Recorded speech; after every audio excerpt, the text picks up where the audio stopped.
수강생 여러분, 안녕하세요. 한국의 장기통계 1 강의를 맡은 박이택입니다.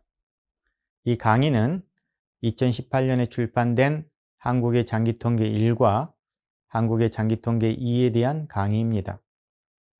두 권으로 발간된 한국의 장기통계는 22명의 전공자가 공동 작업한 성과입니다.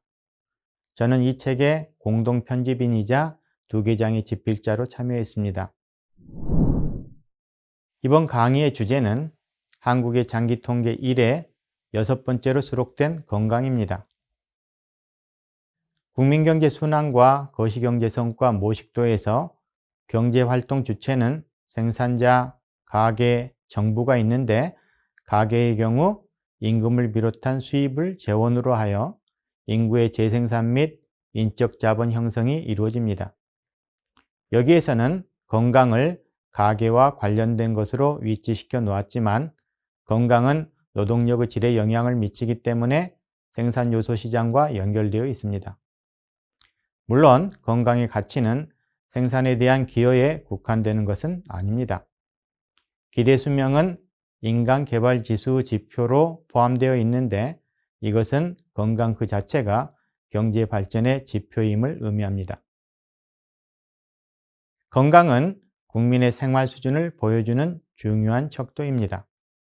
건강은 국민의 생활 수준을 보여주는 중요한 척도입니다. 사람들의 생활 수준이 높아질수록 건강에 대한 관심은 높아지게 됩니다. 사람들이 건강하게 살기 위해서는 개인적인 노력을 넘어서 사람들이 건강하게 살 수 있는 인프라가 구축되어야 하며 이를 위해서는 지역사회뿐만 아니라 국가의 역할도 중요합니다.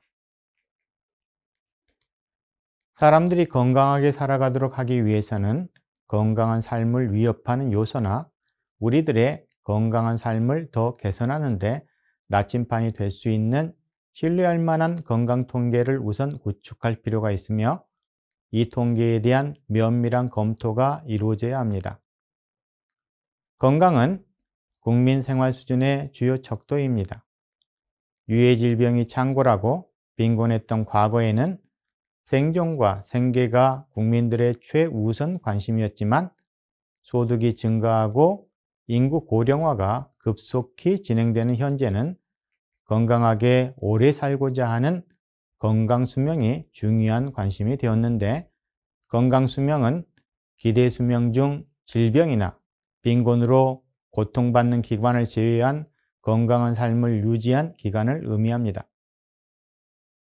2014년 보고에 따르면 한국의 기대 수명은 81.8세이지만 건강 수명은 65.2세로 추정되었으며 이제 건강은 경제 활동으로 획득한 소득과 소비를 통해 윤택한 삶을 누리기 위한 필요 조건으로 자리매김하였습니다.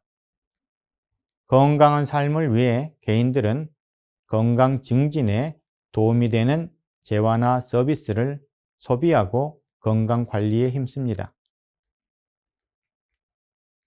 하지만 개인의 물질적 조건과 노력만이 건강한 삶을 보장하는 것은 아닙니다. 불시에 위협하는 전염성 질병의 예방과 퇴치에서 정부의 역할의 중요성은 주지의 사실입니다. 역시 만성 질환으로 인한 국민들의 질병 부담을 줄이기 위해서는 의료보험 제도 도입과 같은 공공부문의 역할이 더욱 중요해지고 있습니다. 지속적인 국민 건강 증진을 위한 투자의 타당성과 효율성을 확보하기 위해서는 국민 건강 지표 추이의 환경적, 제도적, 정책적 요인들을 검토하는 것이 필요합니다. 이때 건강 증진을 위한 개인과 공공투자의 혜택은 단기에만 발생하는 것은 아닙니다. 최근의 연구들은 한 시점, 특히 생애 초기의 건강 문제가 생애 주기에 걸쳐 개인의 건강 수준과 더불어 인지 능력, 교육 성과와 같은 인적 자본 형성을 저해할 수 있음을 보여왔습니다. 또한 이 같은 부정적인 영향의 세대 간 전이 가능성에 대한 연구도 점차 늘고 있습니다. 이는 국민 건강 증진의 사회 경제적 편익이 장기적인 관점에서 살펴볼 때 더욱 크다는 점을 시사합니다. 한편 국민 건강 증진은 경제 성장의 원동력이기도 합니다. 높은 건강 수준은 인적 자본을 향상시키고 경제 활동의 생산성을 개선하여 경제 성장으로 이어집니다. 2011년 캠브리지 유니버시티 프레스에서 출판된 로데릭 플라우드, 로버트 포겔, 베르나드 해리스와 홍석철 네 분이 편집한 The Changing Body, Health, Nutrition and Human Development in the Western World Since 1700이라는 저서에 따르면 산업혁명 이후 1800년에서 2000년 사이 영국 경제 성장의 54%는 건강 증진을 통한 생산성의 향상에 기인하였습니다. 지난 100여 년간 한국의 경험은 국민 건강 증진과 경제 성장의 연관성을 가장 잘 보여주는 대표적인 사례입니다.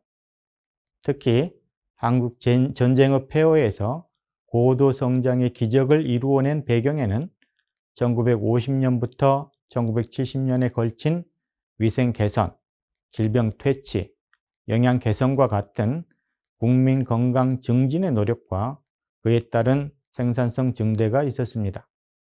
또한 1980년대 이후 국민건강보험의 도입과 정착은 한국의 국민건강 수준을 세계적인 수준으로 끌어올린 토대가 되었습니다. 본장에서는 경제 발전의 과정에서 건강의 중요성을 잘 보여주는 건강 관련 통계 자료를 정리하는데 다음과 같은 6개의 그룹으로 나누어 제시하였습니다. 첫째는 사망 원인별 사망에 관한 통계입니다. 식민지기 통계와 1983년 이후의 통계를 제시하였습니다. 둘째는 질환 발병률 통계입니다. 암, 주요 전염성 질병, 스페인 독감, 법정 감염병 등과 관련된 통계를 제시했습니다. 셋째는 의료기관, 병상수 및 의료 인력에 대한 통계입니다. 넷째는 건강보험 및 의료 이용에 관한 통계를 제시했습니다. 다섯째는 국민 의료비에 대한 통계를 제시했습니다. 마지막으로는 건강 관련 지표들을 제시했는데 상하수도 보급률, 17세 평균 신장, 일평균 칼로리 섭취량, 저체중과 과체중 출생아 비중, 비만율, 신체 질량 지수, 흡연율, 음주율, 활동 제한율, 평균 수명 시간 등입니다.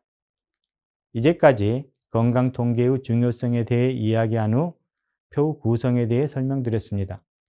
이 표들을 잘 활용하기 위해서는 이 표들에 제시된 숫자들이 어떤 통계 조사로부터 나왔는지, 이 통계들을 사용할 때에는 어떤 점에 주의하여야 하는지 등에 대해 알아야 하겠습니다. 그리고 이 통계들이 보여주는 국민 건강의 역사적 전개 과정에 대한 전반적인 흐름을 파악하고 있다면 통계를 이해하고 활용하는 데 도움이 되겠습니다. 다음에는 이에 대해 살펴보도록 하겠습니다.